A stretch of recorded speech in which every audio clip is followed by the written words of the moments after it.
Hi, it's been a little while since I've made a boxing video, so I'm just going to touch on the Fury White fight last night. I didn't watch it because I don't have pay-per-view.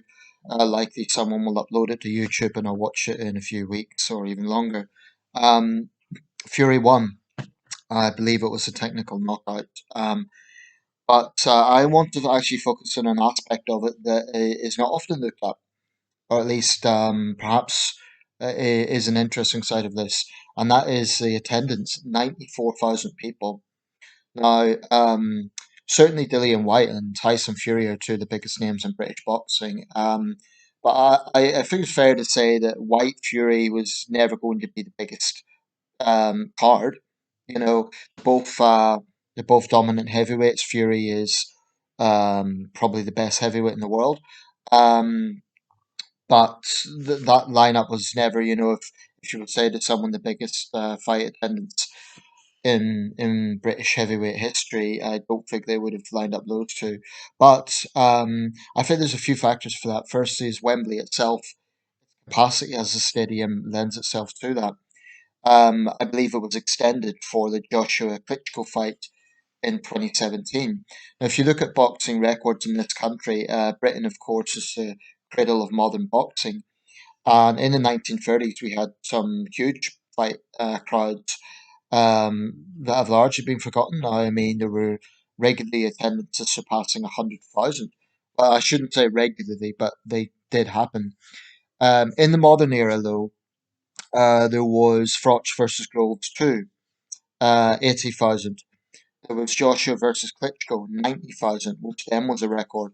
And in the same year, also in 2017, there was Joshua versus Carlos Takam at the Principality Stadium in Cardiff, 76,000, which surpassed Muhammad Ali Leon Spinks for an indoor attendance record.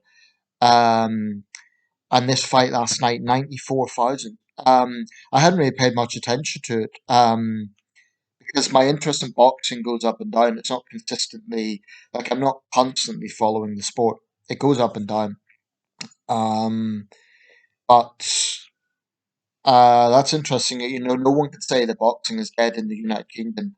We have the biggest fight crowds in the world as it stands, much, much bigger than anything in Las Vegas or indeed in the United States. Although the um, Canelo versus Billy Joe Saunders fight of last year, or was it the year before? I think it broke an American record. It got 66 or 68,000 in attendance, which beat the Ali Spinks record. Um, yeah, about Fury, he was in buoyant mood. Of course, he said that can anyone dispute he's the greatest heavyweight ever? Well, of course it could be disputed. I think Fury has made his mark on the sport. If he retires now on a high, he will be only the second heavyweight after Rocky Marciano to retire undefeated. Marciano's record, of course, was perfect. Fury did have that one draw, but he is undefeated, and that is no mean feat in heavyweight boxing. Um, Fury will be remembered as a colourful character. I'm talking past tense here, assuming he does retire. Um, that all British clash between Fury and Joshua might never happen, depending on the outcome of Joshua versus Usyk. Alexander Usyk, of course, like a lot of Ukrainian boxers, has his mind elsewhere right now, and I hope he stays safe. But Fury versus Joshua, one gets the impression that both fighters have kind of waned off interest, and that's a pity because I can't think of a bigger fight in British boxing than Anthony Joshua versus Tyson Fury. Both these guys have dominated heavyweight boxing for the last half decade, since the Klitschko era, and so it naturally makes sense that they would square off. Um, I can see Fury getting into wrestling or some sort of other promotional side of things. He's that sort of character. In terms of his place in heavyweight history, he'll certainly be one of the most memorable heavyweights. Greatest, I'd be reluctant to put him on par with Muhammad Ali, Joe Louis, even Vladimir Klitschko. Now he beat Klitschko, but what's his record? 33 and 0 and one draw. It's impressive, and he's beat some big names. I take nothing away from him. I think Tyson Fury has proved himself time and time again. But I think, to really be in the very, very, very top echelon, um, needs to be something exceptional. I think Fury's a great heavyweight, but is he a great, great? I'm not sure. Um, Greatest British heavyweight? He has a good claim to be. I think that Lennox Lewis would be the obvious rival to that claim. I do think at this point Fury's probably surpassed Joshua, to be fair.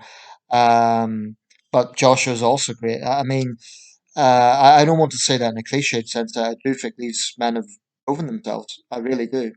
Um, but one gets the impression that Joshua has been somewhat, I don't want to say manufactured. I think he's worked hard to be where he's at, but um, it's almost like the boxing establishment sort of marketed Joshua to be the people's champion, and Fury has ended up in that position.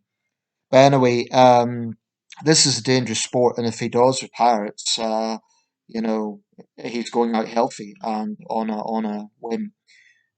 Saddest thing in any sport is just to see a great going well past their time. So no one would blame Fury if he went out now. He's proven everything he needs to prove. He has a stellar career, and he's made his mark on the sport, no question about it. So, um, but I'm interested in that attendance issue.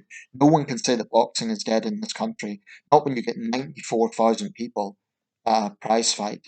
I mean, I think Las Vegas average is 16,000. So, it's almost five times the figure in Las Vegas. That's quite something.